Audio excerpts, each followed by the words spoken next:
మహాకాశములు ఆయనకి పట్టవంట. ఎందుకు యేసుప్రభు విగ్రహాలు మనం పెట్టమంటే ఆయన మనం చిన్నగా చేయలేం.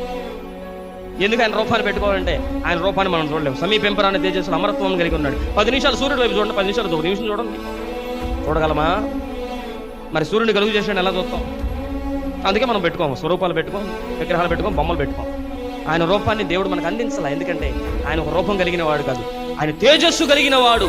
వెలుగు, దేవుడు వెలుగై ఉన్నాడు, ఒక వెలుగుగా ఉన్నాడు. కానీ మనిషిగా ఈ లోకానికి వచ్చాడు. మనిషిగా వచ్చాడంటే మనిషిగా వచ్చిన ఆయన పట్టుకుని ఏలాడమని కాదు, ఆ రూపాన్ని పట్టుకుని ఏలాడమని కాదు. ఆయన తత్వము, దైవత్వము క్రీస్తులో ఉందంటే ఆ దేవుని యొక్క ఆ దీర్ఘశాంతము, దయాళత్వము, మంచితనము, ప్రేమ అంతా కూడా మనిషిగా చూపించాడు మనం అర్థం చేసుకోవడం కోసం. ఈయన వైశాల్యం ఎంత, ఈయన స్థితిగతులు ఎంత, ఈయన యొక్క పరిమాణం ఎంత అంటే ఆకాశ మహాకాశములు ఆయనను పట్టజాలవు.